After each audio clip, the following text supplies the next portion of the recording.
Good morning, and it's my privilege to welcome you to the Office on Violence Against Women's Teen Dating Violence Awareness Month event. Today, we'll hear from Associate Attorney General Vanita Gupta, who ensures that across the Justice Department, everything that we do accounts for gender-based violence in the ways that we work to keep people safe and protect civil rights. We'll also get a glimpse into what OVW grant funding looks like in action.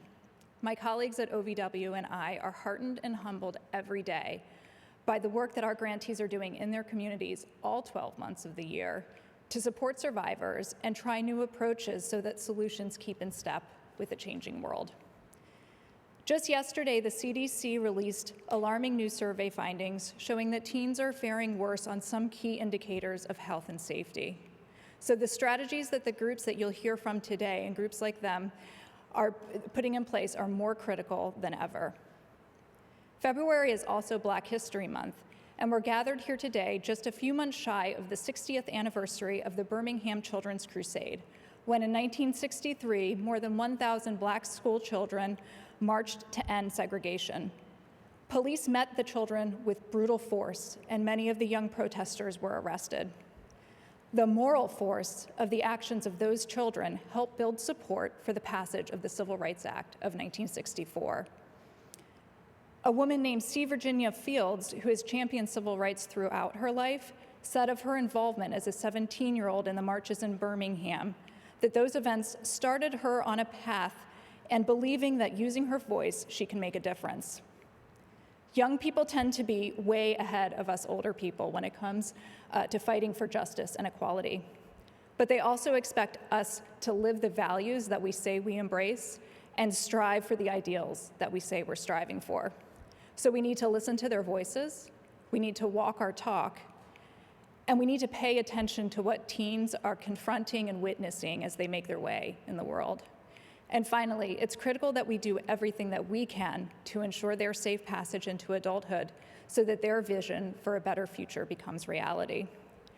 Now I'm going to hand it off to OVW's Acting Director, Allison Randall. Allison was around the same age as the young leaders with us here on stage today when she started her work and dedication to ending gender-based violence.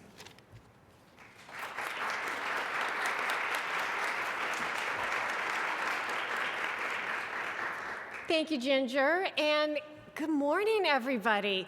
It's so exciting to see you all in person. I know we have many folks joining us via live stream. We're so appreciative of the chance to see you here today in the Washington, D.C., right? The ancestral and traditional homeland of the Nacotchtank, Anacostan, and Piscataway peoples. I'm really proud to welcome you to this event. You know, it's been a long time since we've had an in-person event. And, you know, this opportunity to observe and to celebrate Teen Dating Violence Awareness and Prevention Month is fantastic. And, you know, this event is worthy of that distinction of being our first event in a long time, as we're so excited that we're going to be able to hear from Associate Attorney General Vanita Gupta and from two organizations who are doing really incredible work, Jewish Women International and MCSR. You know, since the Violence Against Women Act passed in 1994, right, we've made real strides in reducing intimate partner violence. But, you know, as Ginger was saying, there are still so many young people who experience physical and emotional abuse, sexual violence, stalking at the hands of an intimate partner. And we have so much more work to do. So that's why I'm really proud that today we're going to hear directly from people who are at the forefront of that work, youth experts who are actively working in violence prevention. And, you know, it is so crucial that you all are here, that you're bringing your advocacy and your dedication. It was Ginger was saying, right? You guys are usually way ahead of us, and we are like running behind you, following your lead. When I was 16 and sleeping on the couch of a domestic violence shelter, I never imagined that I would be here running the Office on Violence Against Women. But when I look at you all and today's young leaders, I totally picture you running the Office on Violence Against Women, right? And running the world. We've seen at OVW firsthand the impact that student-led work can have, that you are promoting how to take a stand, how to intervene, how to call out harmful behavior. But so in addition to our fabulous youth experts in the room, I know we're joined by a lot of youth experts online by live stream. And I hope that you all recognize that what you have to say is vital in bringing about change. Not just in the way that your peers are responding to dating violence, but changing all of us as adults and future generations, how we understand and respond to dating violence. So first of all, as adults, we are dying to know what you really think. So, I know it does not always feel that way, but I swear we desperately want to know. And, we need your help because as adults, trying to do prevention, trying to connect with young people, we're going to miss the mark. Does anybody want to see us try to make a TikTok about healthy relationships? Right? No, I didn't think so. And so your voice and your actions are so powerful. You lift up survivors so they are seen and heard. You engage with your communities. You are stopping dating violence before it even starts. And there's one thing I see this generation do really well, and that's you recognize and you embrace, you acknowledge all the nuances. You're addressing the barriers, the opportunities, all the unique lived experiences that will allow you to create deep and lasting systemic change. To all the folks who are joining us here today, who are survivors, turning pain into action, I want you to know that we see you and we hear you. We're standing with you. Right? We are you. And please believe me when I say that you are so valued for who you are. And you are enough even when it doesn't feel that way. You are so brave, and you are changing the world. As President Biden said in his Teen Dating Violence Awareness and Prevention Month proclamation, by recognizing the signs of dating and domestic violence, setting positive examples of healthy relationships that lift up instead of tear down, and making clear that abuses of power are never acceptable, we can build a culture where respect is the norm, dignity is the rule, and safety is the expectation, both online and offline. So I want to thank JWI and MCSR and our young advocates for ensuring that we are moving ever forward towards this vision and for contributing to today's program. So it's my honor to introduce Associate Attorney General Vanita Gupta. She is a champion for civil rights, for survivors, and for improving access to justice for everyone. So please join me in giving her a warm welcome.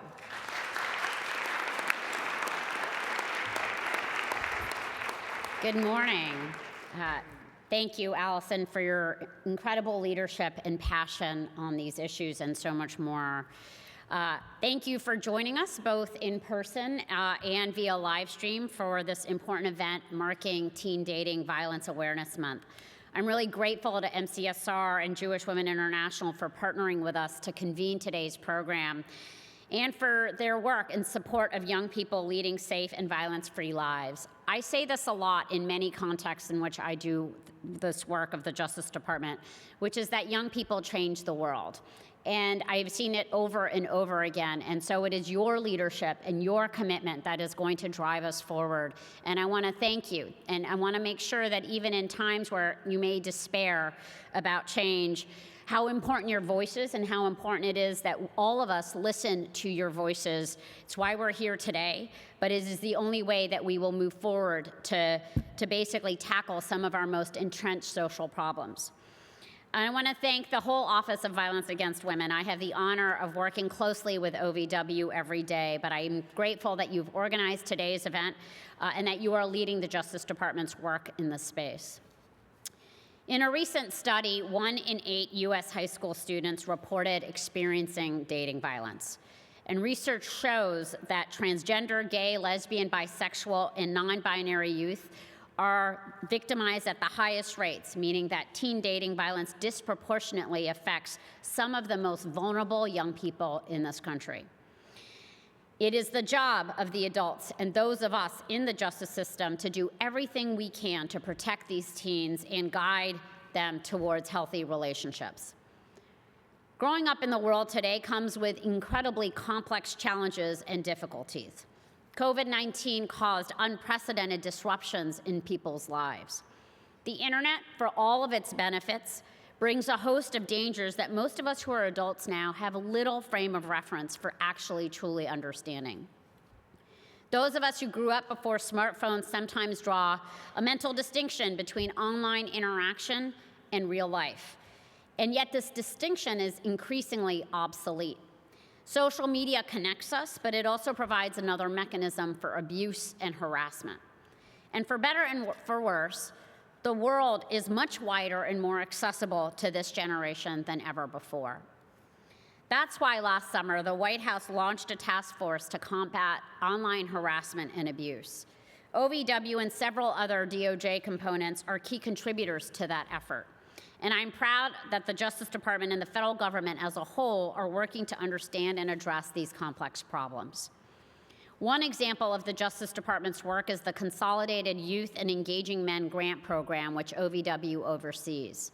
That program supports projects across the nation to keep young people safe by providing the necessary tools to identify red flags in budding relationships and foster the leadership of teens in preventing violence. As a mother of 2 boys myself, one a teenager, one not far behind, I see it on a personal level, the world that kids are facing today. I try to impart on them the skills and empathy to navigate it, and importantly, I listen most of the time. It is young people who are best equipped to understand their lived realities, and it is they, you all, who must lead. And that's why in today's program, we are centering the voices of youth leaders. So rather than speaking for DOJ, as speakers at events like this often do, our young guests are here to speak to us. And I am excited to hear what they have to say. Thank you.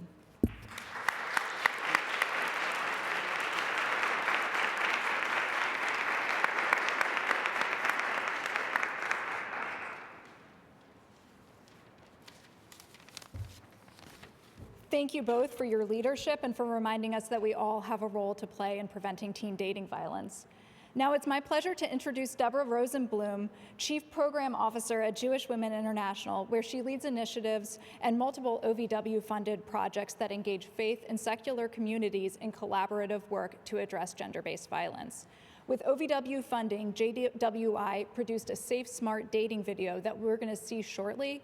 But first, Deborah is going to tell us a bit about how this video fits into JWI's work with young people. Deborah?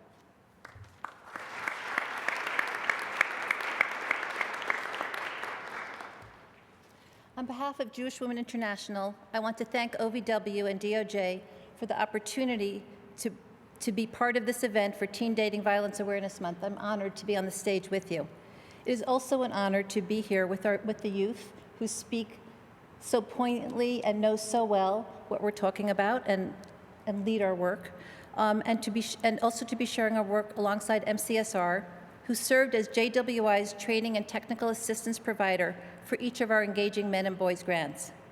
And I'm proud to say that JWI was recently selected to work alongside MCSR as a TTA provider, enabling us to bring our experience providing prevention and awareness programs to men and boys in multiple faith communities. For our first OVW grant in 2013, JWI developed a project called Boy to Mensch. Mensch is the Yiddish word for upstanding individual. The project's focus was to build community awareness about domestic violence and to provide prevention programs to young men and fathers who are members of an ultra-religious, conservative, insular community, which, among other things, places high value on male privilege and patriarchy. To have any chance of impact, we had to meet the needs of this very specific group who lived within strict norms and expectations. While it was, of course, critical for our work to be culturally competent, the unique challenge of the project was for JWI to do this work without compromising our own fundamental values and core beliefs. And we were able to meet this challenge by creating programs that uplifted the best of that community's values: the centrality of family, contributing to the common good, and helping vulnerable people. Once we made that decision, the community welcomed our work, and with the support and guidance of their spiritual leadership and other stakeholders, we were able to implement a highly successful project. That concept is our guiding principle and hallmark of all our prevention programs. For our 2016 grant, we switched gears and brought our work to Jewish fraternity men and other Jewish students at Towson University and the University of Maryland. For this youth-centric project called Change the Culture, we partnered with the campus Hillels, which are the formal center of Jewish life on college campuses, and with the campus chapters of Zeta Beta Tau and Sigma Delta Tau, the historically Jewish fraternity and sorority, and worked with students from these three organizations to develop all aspects of the project. Our prevention program for Hillel used familiar Jewish texts and holidays to explore masculinity and expressions of power within Jewish tradition, while our work with the brothers and sisters of ZBT and SDT explored campus culture as expressed within the norms of Greek life. Using our guiding principle to uplift the positive norms of a community, Change the Culture encourages young men to cultivate healthy masculinity, reevaluate societal norms, and build supportive communities through leadership, mentorship, and allyship. One of the signature elements of Change the Culture is a workshop called Safe Smart Dating. Originally developed in 2012, it was one of the first workshops on bystander intervention, dating abuse, stalking, and sexual violence prevention for Greek life. In fact, JWI received an award from the National Intra-Fraternity Conference in recognition of this innovative and important programming. Our 2019 continuation grant allowed us to update Safe Smart Dating and produce the film you're about to see. The film is informed by and reflects the lived experiences of youth who worked with us to write the script and produce the film. The film illustrates the escalation of dating abuse and stalking and shows that abuse can happen to anyone, regardless of sexual orientation, gender identity, age, religion, or race.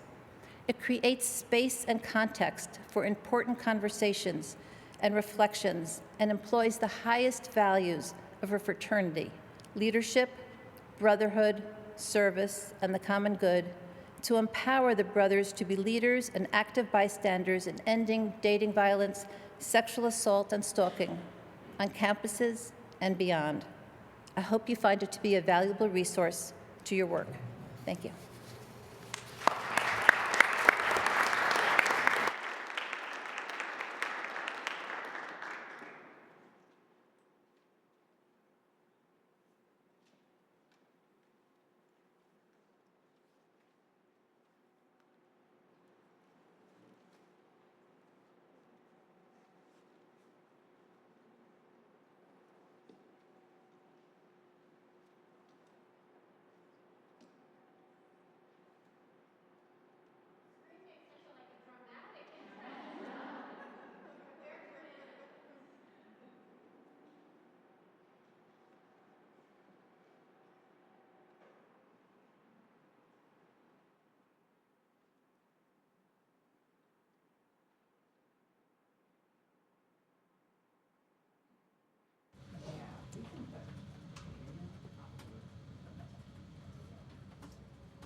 Can't decide. I really wanted to take cycloderma, but it filled up.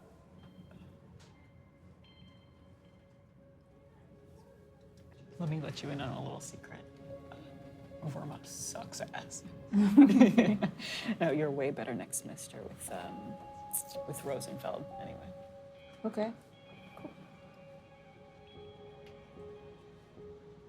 They were my orientation leader. They were so confident. It seemed like they knew everyone on campus. Bam. In. Cool. Your turn. You're up. Okay. Uh-huh. Okay.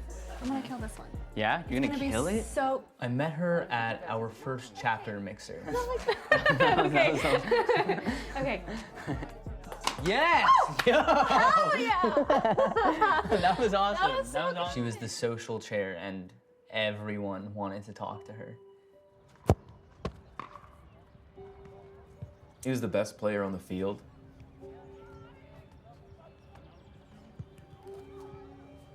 Besides me. And he was pretty cute.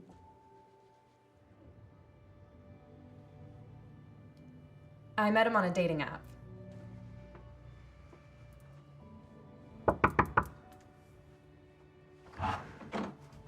Hey. Hey. So nice to meet you. Me too. Wow, yeah, you're even prettier in person, so. Thanks. You wanna come in? Yeah. Sweet. He was a senior, but he was still kind of awkward. In a cute, nerdy way, though, you know. They're so kind and supportive. She was out of my league, and it was so easy with her. He was fun and goofy. He was a real gentleman. It's on Earth, we're briefly gorgeous. I never dated anyone in high school, and so now I had this smart, older boyfriend. Yeah, I've never about heard you? of it. He didn't even care that I was bi. She would send me little texts to let me know she was thinking of me. It was sweet. So many of my college firsts were with him. And it was nice to be with someone who was also non-binary. He would always go out of his way to get my attention. I couldn't believe I'd gotten so lucky. Everything was really great at first. He would get this huge temper out of nowhere. Well, just when he was drunk. It's not funny. It's not fucking funny. She started texting and FaceTiming me all the time, which I didn't have a problem with, but she started to get pissed if I didn't pick up right away. I know the freshman 15 comments were just jokes, and they wanted me to eat healthy because they cared about me, but I wish they hadn't done it in front of others. As I got busier with school and I rushed a sorority, you know, he got more frustrated that we were spending less time together. Where are you going? I have that chapter dinner with the girls tonight. I thought we were hanging here. Well, yeah, I mean, I could come over later. I told him I'd go. You know that chapter dinners for stupid, right? You could just skip them. Okay, it's kind of fucked up. You want to put your relationship with them over your relationship with me, right? You know that, right? It's fine. Just hang out with me. We can do whatever you want to do. You really don't want me to go? Yeah, it's fine. But it was because he missed me. Although I guess I did start to feel a little uncomfortable with how touchy he was all the time. Yeah? Yeah. We're gonna hang out? I've never really been into PDA. It feels Possessive? One day, they didn't like how femme man revealing my outfit was. And when some dude catcalled me, they made me go home and change. That's not what I said. I tried to say no, but they grabbed my arm and basically dragged me back. Yeah. No, actually, Great. sweetie. Fantastic. Sweetie, can you listen to me for one fucking second? I would really appreciate it if you didn't dress like that around me, around any of our friends. I used to study with this girl who was in a lot of my classes. One day, Sav came to me spewing fake rumors about her. She interrupted our study session in the library. Then you subtract. Oh, hey, what's up? I thought you were going to be studying. Yeah, I am. Do you want to join? I mean, I just think this is something that you probably should have run by me.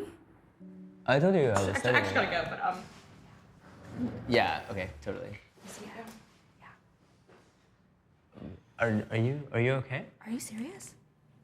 With Casey? And she started yelling at me about my failures to prioritize our relationship. Considering we talked about Casey? I don't even know how she knew where I was. She must have tracked my location. I was doing really well in intramural practices, so I decided to go out for the club team. And when my tryout went well, I thought he'd be happy for me. But it just made things worse. The club captain was also gay, and so Brandon was convinced I was going to cheat on him. No, I don't trust him. Well, you should trust me. I do trust you. I just don't. Please calm down. Are you kidding? What did you just say? I said to calm down. It's not that big of a... Tell me to calm down! I didn't know why. I didn't want to be a bad boyfriend. But I didn't want him to think that I wasn't into him. I didn't want to lose them. They were really looking out for me. So I started counting calories and skipping meals. Nothing crazy. I gave in to all the PDA. It wasn't a big deal anyway. I stopped hanging out with that friend and most other people, honestly. I obviously turned down the spot on the club team, but it still didn't fix things.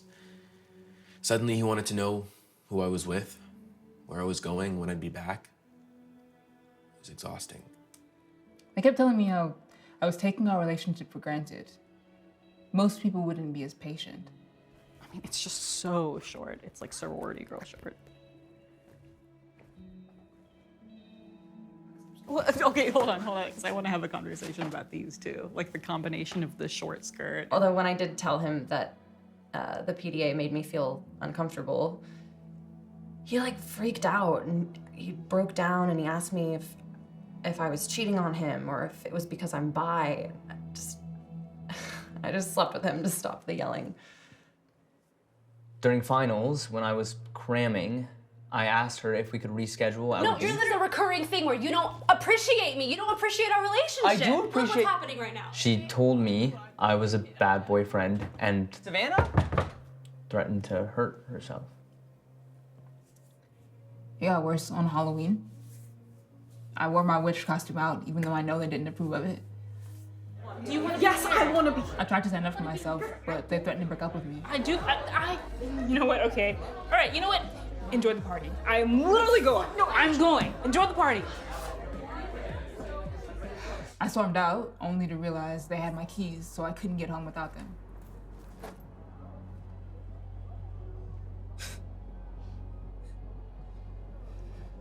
One time, I was late to meet her after class because I needed to talk to my TA. They just slipped my mind Yeah? when I was. Sorry. No. Hey, Hey, what the fuck's going on? I'm meeting with my TAs Yeah, about my but you were test. supposed to meet with me 15 minutes ago. I'm so sorry. No, you don't need to apologize to her. You need to apologize to me. I did. I'm sorry. Can you just wait a little bit? Like this will be done. Okay, you know what? Take as much time as you need. She posted about me being a liar all over social media. Then I came home, and he had hacked into my phone. Who the fuck is Jordan? My friend? You're talking to him a lot. Yeah, he threatened to out me to my family. Excuse me? Stop fucking lying! And then he shoved me, and I hit my head on the bed frame. I got really drunk at his formal. He took me home.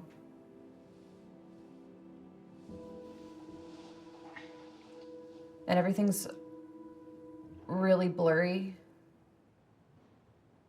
But I remember that he was on top of me. I would never hurt you. You know that. You know that.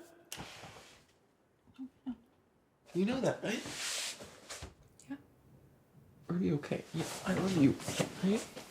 You know I love you. Tell me you're okay. He said he was drunk, and he promised me it would never happen again. I'm sorry. You know that I didn't mean that. You know. I know. You know I love you. You know I would never hurt you. You know that. You know what I mean to hurt you. You know I love you. I know. I'll get through this. He loves me. He didn't mean to hurt me. I love you too.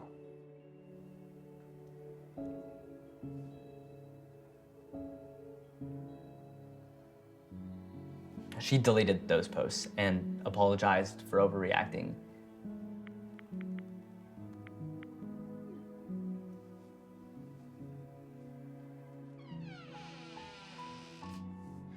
They just wanted to keep me safe because of how much they care.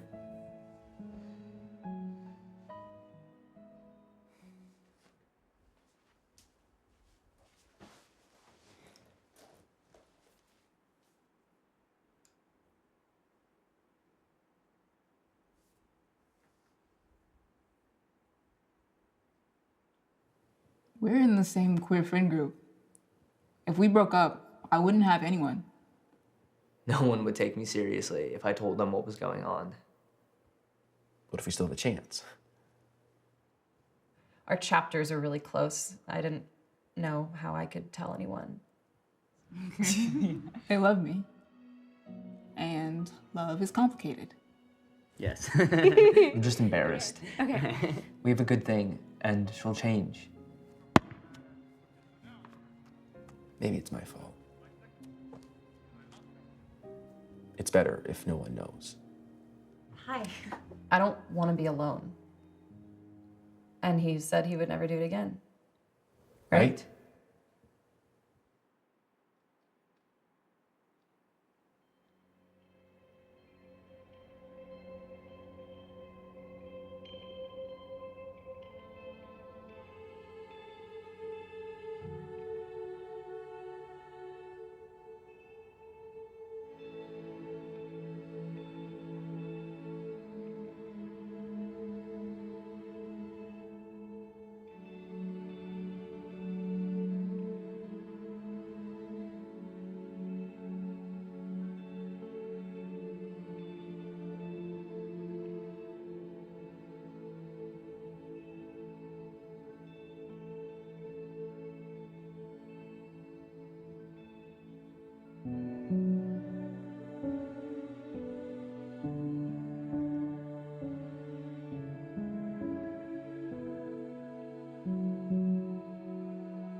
Show authentically how dating violence escalates and how it can affect anyone. Thank you so much, Deborah, and your colleagues at JWI for all the work that you do and for being here with us today.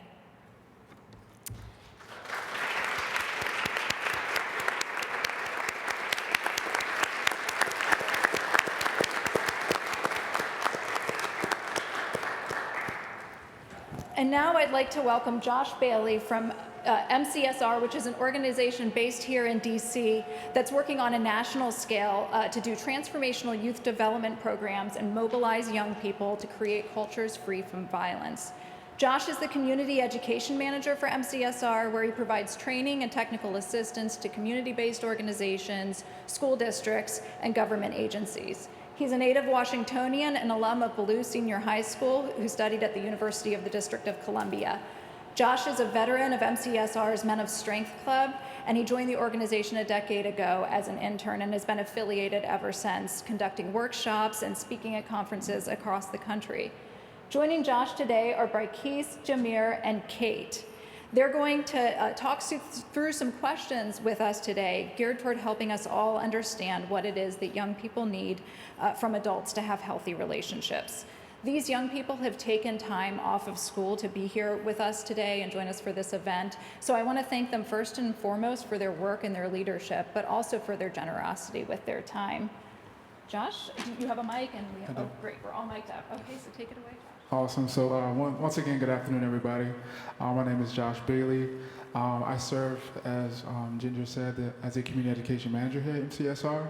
And just kind of taking it in for a second, as my experience from being an intern with Men Can Stop Rape and participating in the Men of Strength Club programming and being in, kind of still in the same seat, but sitting next to these amazing young leaders, just seeing how not only is MCSR, but the Office of Violence Against Women is providing consistent spaces for youth to express their leadership around this issue. So I just want to say thank you to the Office of Violence Against Women for always providing these spaces for young people, because we believe that their leadership is extremely vital in the prevention of all forms of teen dating violence. So just want to say thank you, and just we really appreciate the spaces that you create for young people. I want to talk about also the amazing program that I also represent, but these young people represent as well, called the Men of Strength Club. The Men of Strength Club is the country's premier violence prevention programming for mobilizing young men to prevent sexual and dating violence. Most club provides young men with a structured and supportive space to build individualized definitions of healthy masculinity. And through our work consistently with the Men of Strength Club here in DC, we saw the extreme need to create space for young women. So the WISE Club, which stands for Women Inspiring Strength and Empowerment, it aims to motivate young women to cultivate confidence in all areas of their lives and create a healthy understanding of womanhood. And evolution begins at WISE Club as members define what it means to be a woman by creating safe spaces to discuss difficult issues.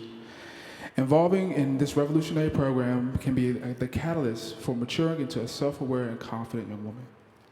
So, and today we just really wanted to uplift these young people's leadership as they're part of the Men's Strength Club. And we also want to shout out our National Men's Strength Club that are viewing virtually in the virtual space, the Most Club in New York City, Colorado, South Dakota, even in Vermont, to California, to Kansas, to North and South Carolina, as well as our community partners here locally in the DC area. We want to shout out Oxnard High School and their Student Government Association and their peer mediation leadership group that is also joining us live, as well as our friends through our work on the Consolidated Youth Grant that are joining from Hawaii to Utah to Baltimore, really all across the country. And we just really want to thank them for their efforts as well around this issue. So, without further ado, I know y'all tired of hearing me talk and you want to hear from these amazing young people.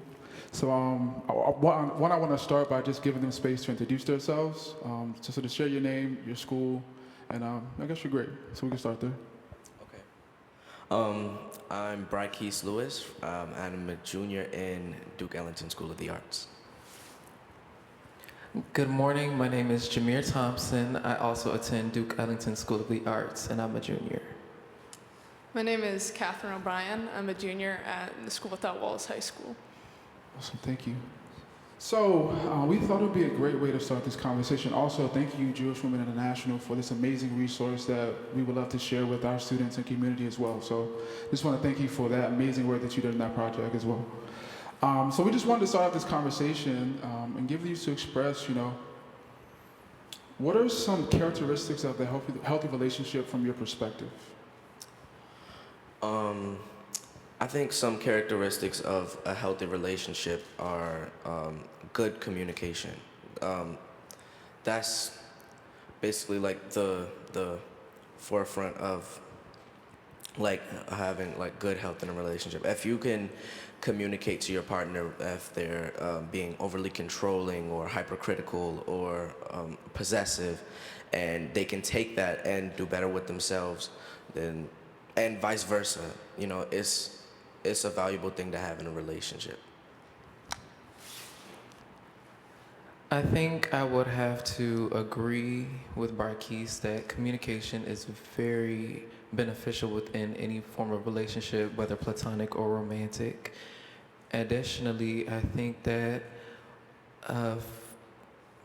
favoring ideal within any relationship is being able to prioritize yourself as well as the relationship, having the ability to go down any path that you want to follow while also inspiring the individual that you're in the relationship with to also inspire them to go down their path so you can both inspire each other. I would have to agree with both my peers. I think relationships are predominantly used to grow yourself and one another.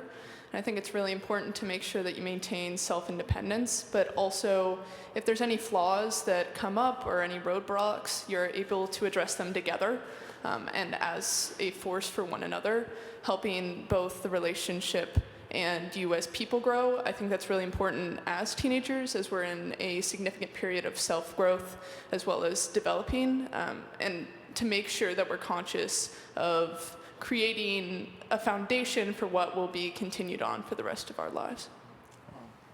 Thank you, thank you to each of you for those amazing responses. Off to a great start. I'm excited.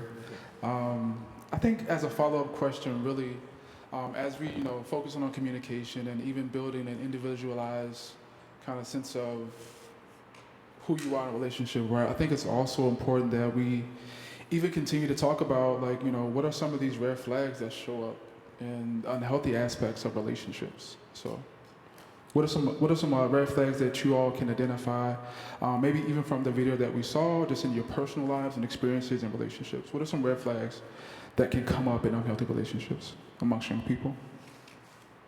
I think just how was explained earlier, like if your partner is like judgmental or like possessive in any way or controlling, things like that are definitely signs of an unhealthy relationship, or like emotional abuse and things like that. I would have to add on to the emotional abuse, as well as the idea that you won't be able to excel or be able to further yourself without having to compromise your being for your partner. Additionally, I think that the other side of that, with the possession and not being able to do what you actually want to further and be able to essentially grow away from your partner as well as with them. Yeah, I would say within my personal experience as a woman and as a lesbian, a lot of the time when we're in relationships, we continue to see a very strong emotional connection very quickly. And that, while it can be healthy, also presents a lot of red flags, because when you, say for example, are trauma dumping on another person, you develop this connection that seems healthy because you are quickly getting to know one another, but in reality, you aren't allowing each other to healthily communicate what you are experiencing and what the other person is experiencing. And I think that also leads into pushing boundaries of what is acceptable. I've personally been in relationships where I felt as though I had to be the therapist for the other person, or I carried that burden with me. And I think that really weighs on your shoulders, especially I'm taking 3 APs right now, and I'm the president of a couple clubs, and I just do not have the time for that. And I think a lot of the time you need to be able to communicate and understand what you are willing to put yourself into and whether or not a relationship is even healthy for you at the moment. Thank you once again, and just coming up for me as you all are speaking, just how like these red flags can be very confining to an individual in relationships, to where it's like, you know, there's no mutual sense of love or connection or grounding.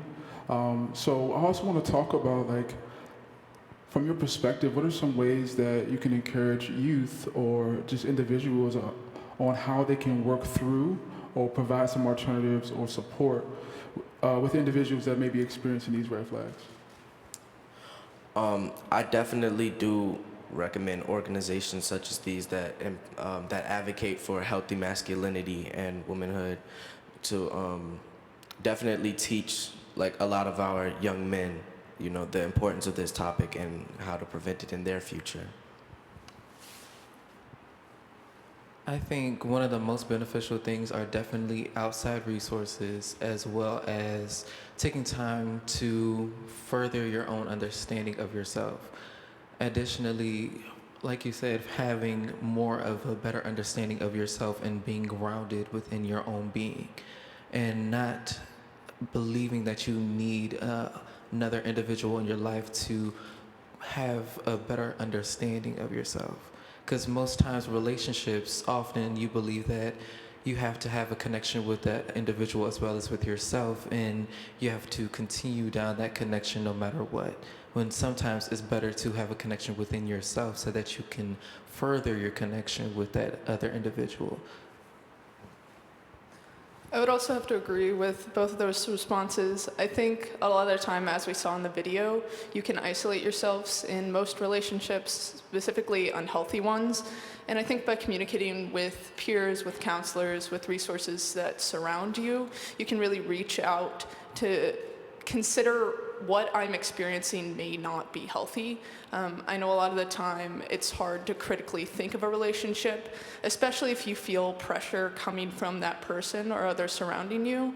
And being able to look at a situation objectively and talk to another individual who may not know anything about your relationship, you can kind of see, hey, this action hurt me, but was it my individual experience, or is this action inherently not going to be good for the relationship? And in general, what do I need to be thinking about in the future? Thank you again. Wow, I'm enjoying this. I miss being a teenager.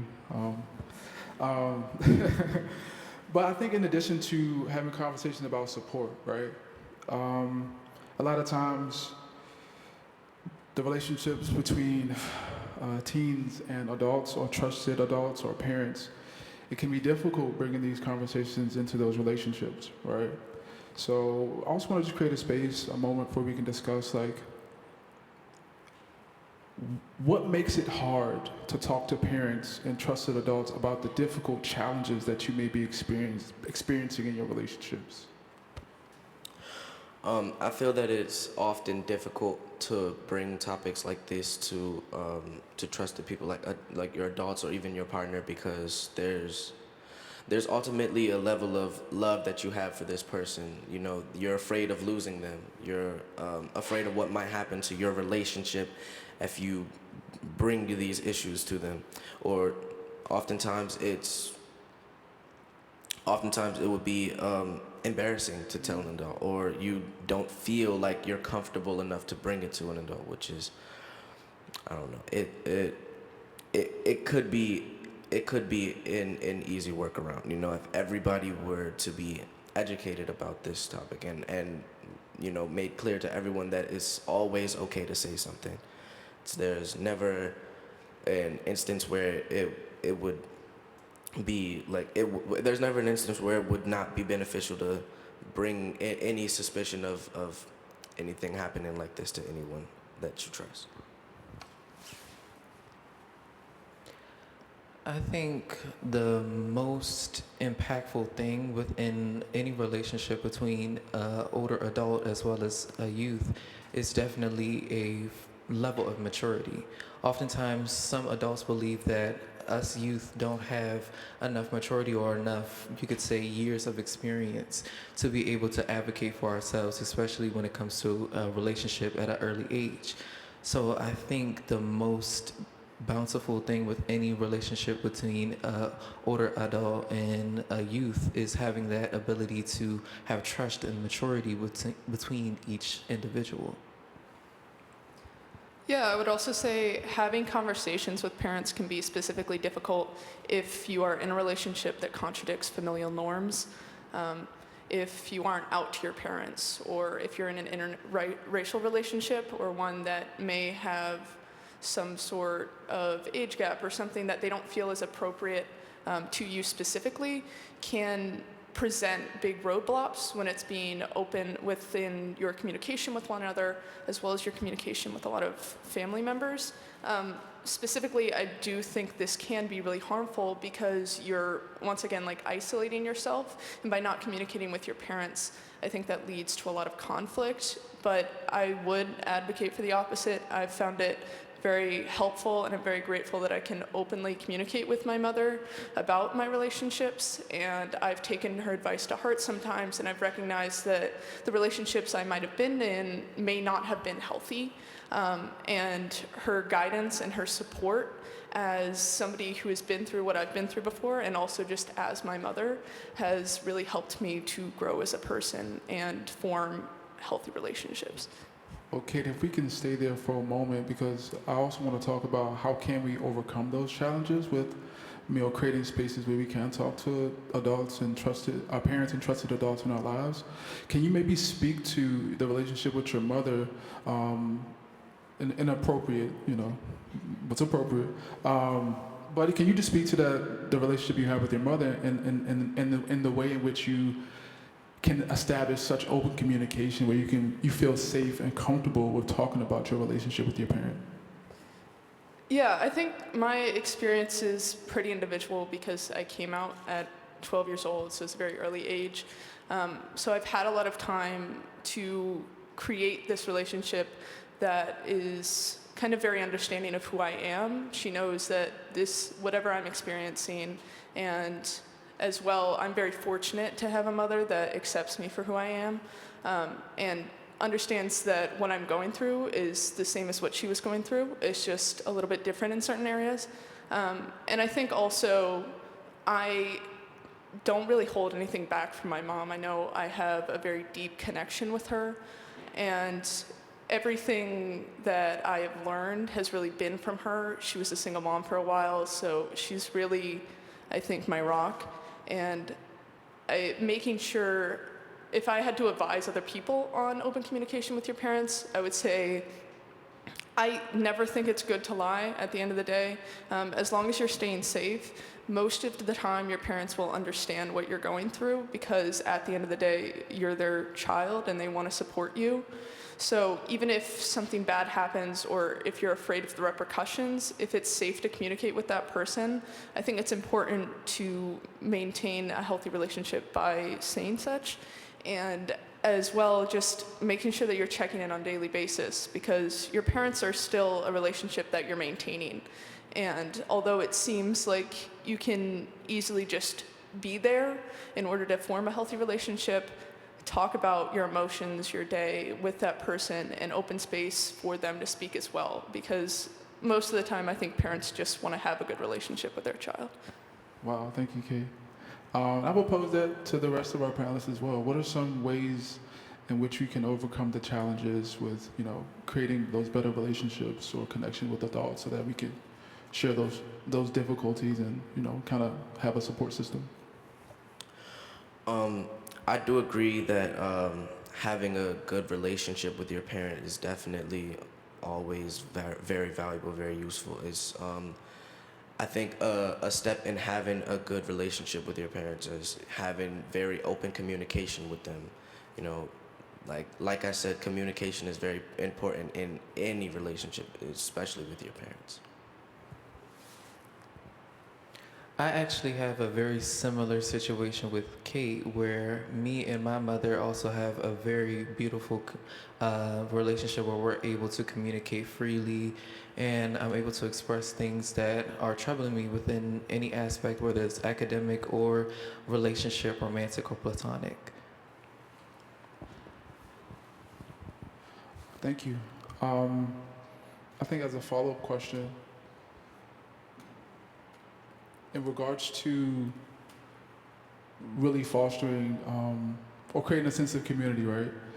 What are some ways, in addition to what we've talked about, just having that with parents, but are there any other trusted adults in your lives that you may have similar relationships with? Definitely, such as people who run organizations like this one. It's very good to, whenever I have a most club check-in, it's always really healthy to talk to one another, talk to your peers, talk to everyone about just like life in general. I feel it's a really good opportunity for people to get things off their chest, and for people to get help in their own personal lives with any issue that they may be going through, especially regarding this topic as well. I definitely have to agree that a lot of the time during most checkups where I'm able to talk to my advisor as well as other peers, I'm able to just express things that are occurring within my day and things that are happening that might be troubling me.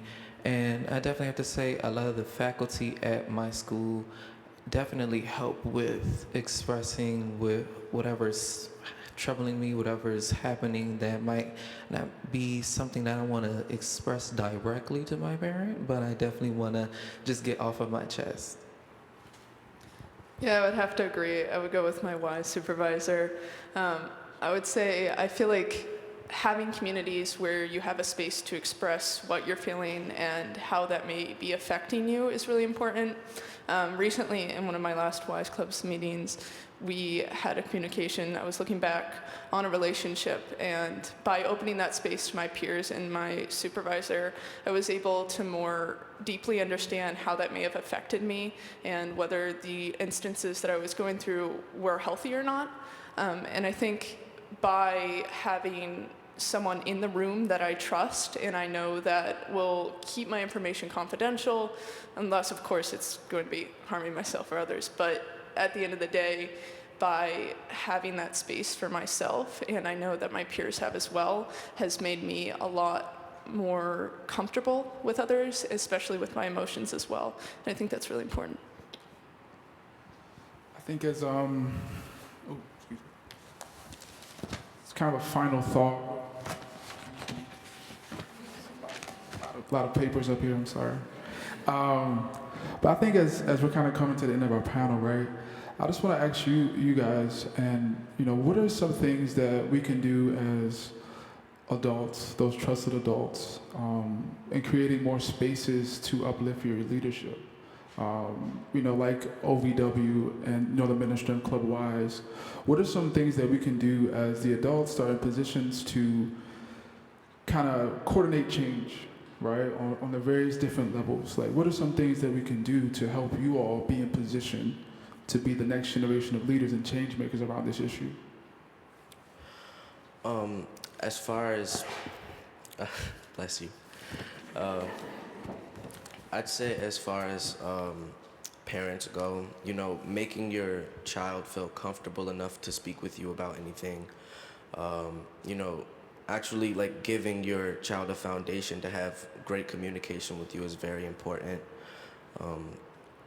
As far as most and wise supervisors, continue to give young men and women a space to where they can speak freely, to where they can get many things off their chest. They can talk to you about things that they couldn't talk to their parents about. It's always important to have someone to be there for you, someone to talk to, a safe place to go to.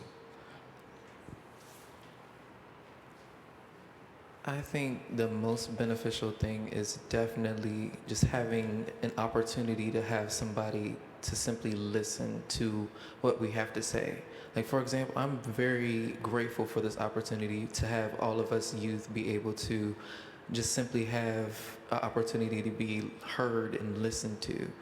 So I think the most beneficial thing is definitely having somebody there to listen, because it's the most comfortable and the most vulnerable thing to be able to experience.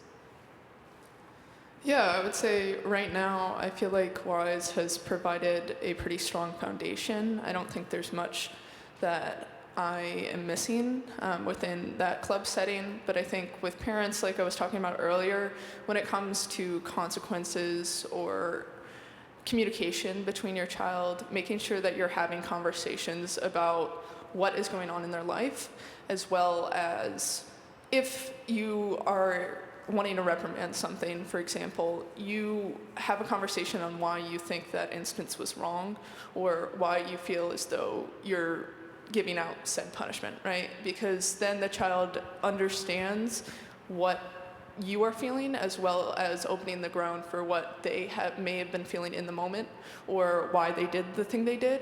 And a lot of the time that can lead to, I think, a lot stronger foundations within relationships. Wow. So you all kind of heard from them what they need, and which really is more spaces for them to communicate what's going on in their lives, but also when they're in these spaces talking, as adults, we have to sit back and really listen and create opportunities to continue to uplift their leadership as it relates to preparing them to be in some of our seats at our organizations. So you heard it from them. I don't think I need to say too much more of the day. But I think at this point, that was pretty much all of our questions. Can we just open up to Q&A? Thank you. We have some time for a couple questions, and there's a mic right there, so anyone can feel free to come up if you have a question for Braquise and Jameer and Kate. Hey. Good morning. Just a quick question. Can you talk about the impact, positive or negative, of peer pressure, right? Peer pressure in relationship. Like, it's cool that he's being controlling, or have you encountered any situation? That's one question. And the second question is, how do you talk to your friends about healthy relationship? What does that look like, right? I would say this is like one of the many reasons it's valuable for a child to have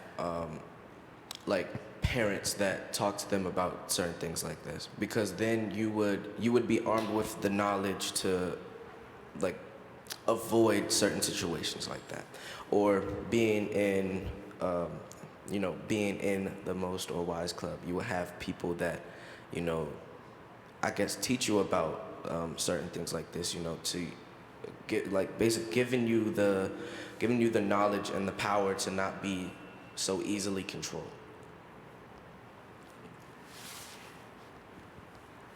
I think I can answer your question about the peer pressure situation. For instance, recently within one of our performances that we had early this year, one of my friends, he pressured me into actually auditioning for a solo that we had.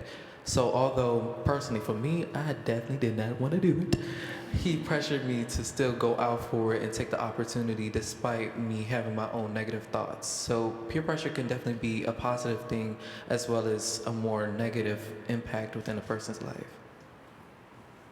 Yeah, I would think a lot of the time we think of peer pressure as being negative. I think it can have positive benefits, but specifically within romantic relationships, I think it's important, like I said, to talk to your friends, but also understand that the relationships you may have with your peers may not also be healthy. I know a lot of the time we are influenced by our environment, and somebody else may not be as fortunate to have a parent that teaches them healthy behaviors, and that can also lead to reacting in certain ways or modeling relationships that are not healthy. If you grow up with parents that are abusive or constantly fighting, you're more likely to reflect that in your own relationships, and you may reflect that within others as well. So I think it's important to, although having good communication with your friends in order to kind of critically look at your relationships, it is also important to make sure that you're helping others in a healthy way.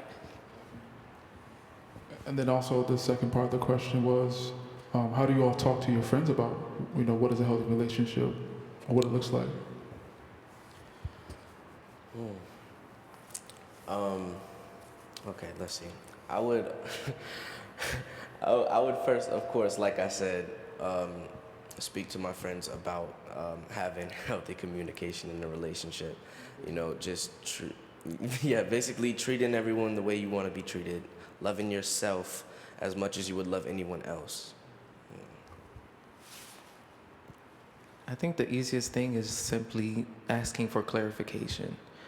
Especially since our generation is a very open generation, we're able to freely talk to one another no matter what aspect it is. I definitely think just asking for clarification, asking questions is the easiest thing. Yeah, I've been in a situation where one of my friends wasn't in a healthy relationship, and I would say specifically what you said, talking to that person about why they think one person did something or what they view that instance as, because a lot of the time you justify anything in order to maintain what you have in the status quo. So you may feel love for this person, and so any act of emotional or physical abuse is justified within your head. But bringing that up to others and saying, hey, I've noticed that you've been acting differently recently, or I've noticed that you've been apologizing for things profusely when no apology is needed, can really be influential from being that outsider, being that person that questions what's going on and if they need help. Hello, it's been lovely to hear all of you talk. It's been a while since I've gotten to work with youth, so this has been great. My question, though, is also a two-parter. Sorry. But one of the things that you talked about at the beginning is masculinity and creating that definition for yourselves. In the broader conversation, that has become a very fraught idea of questioning masculinity and having those difficult conversations. How have you found what have you found is the best approach for speaking to your peers who may have taken in some of those ideas? And then also, what do you find is the best approach for the adults that you're working with to have those conversations as well? Okay, I would say that the best way to bring this to someone who may, not have the healthiest masculinity, maybe like getting real with them on a personal level. if you set an example for your peers, being emotionally vulnerable as a male, having healthy masculinity around, around your other male peers, I feel like it would be beneficial to expand, your knowledge and life experience onto others in a more friendly way. Okay. I think to add to that, our approach at MCSR is that we meet men where they are. We take the time to not indict men, but invite men into the conversations about healthy masculinity as a way to kind of provide them with alternatives to what we call dominant stories of masculinity that represent a more societal view that can have the potential of harm or to perpetrate the various forms of violence. So our goal is to really have conversations, open conversations about where men are on our journey to becoming our healthy and most authentic selves. And we also do that by just role modeling what healthy masculinity looks like. As a facilitator, I can't come into a club and, be this macho and big burly guy and talking about, how we can be allies with women or allies with our male peers. I have to model that first. I have to express that empathy, love, and compassion through my work to these young men. Like, I have to show them because I know in the communities that I've grown up in, they really weren't present. There wasn't a lot of healthy masculinity. There was a lot of unhealthy masculinity that I had to navigate. But in regards to the healthier examples, I had to embody that and then be the example to those that also may not have been exposed to what healthy masculinity could look like. I definitely have to add on to that by saying masculinity definitely goes down to your own interpretation and your own definition of what it is. It's not necessarily, oh, I think that I should do this or I think that I should do that. It's your own navigation through what toxic masculinity can be and what healthy masculinity is. So finding your own definition of what that aspect in your life can be, as well as having your own role models and your own peers that can aid you through that path.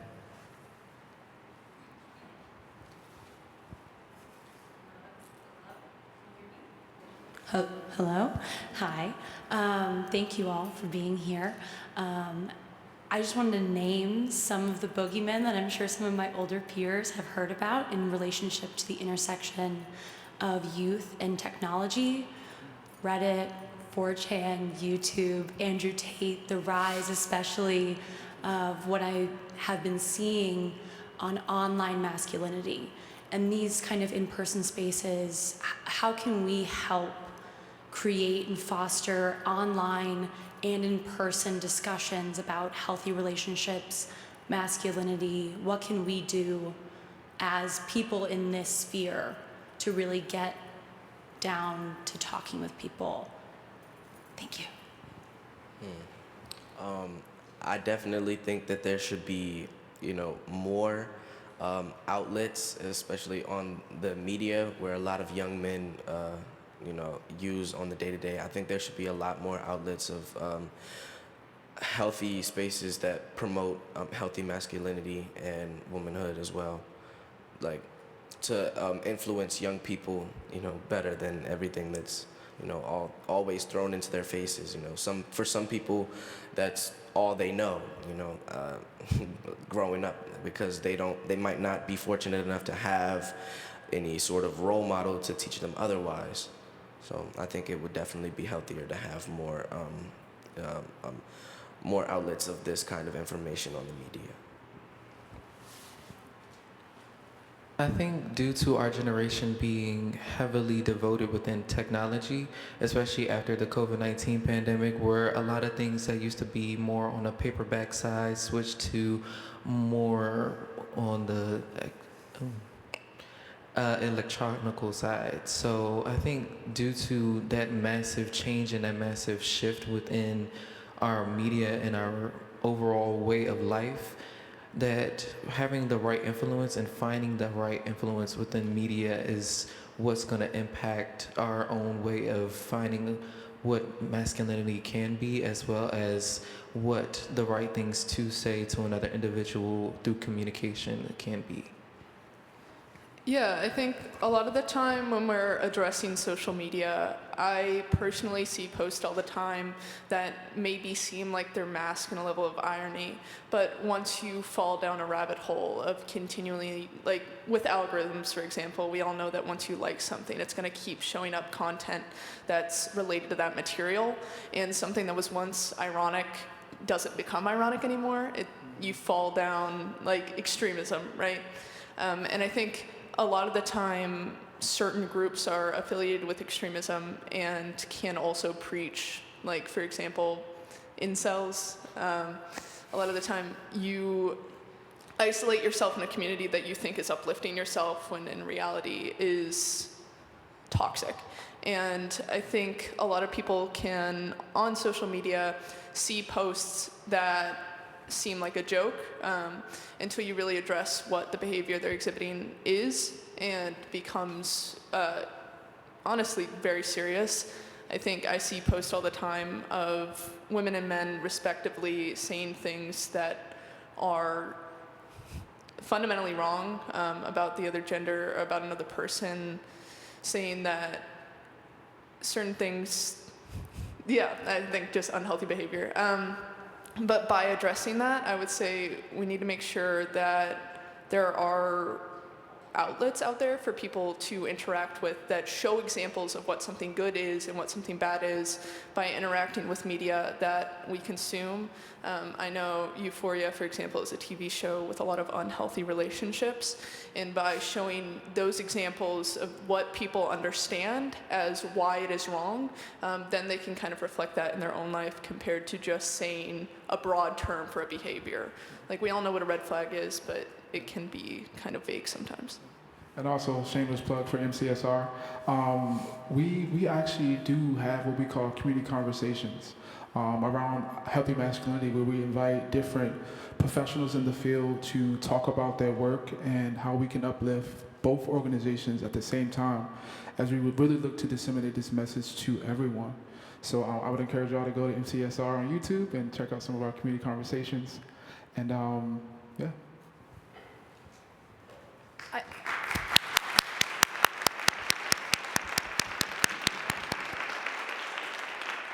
I want to thank Braikis, Jameer, Kate, and Josh so much for their thoughtfulness and their openness in this discussion today. I think it's given all of us here a lot to consider as we try to support the young people in our lives who we care so much about, as we try to be good members of our communities, and as we do our best to be effective professionals engaged in work to end gender-based violence. Thank you all so very much for being here with us.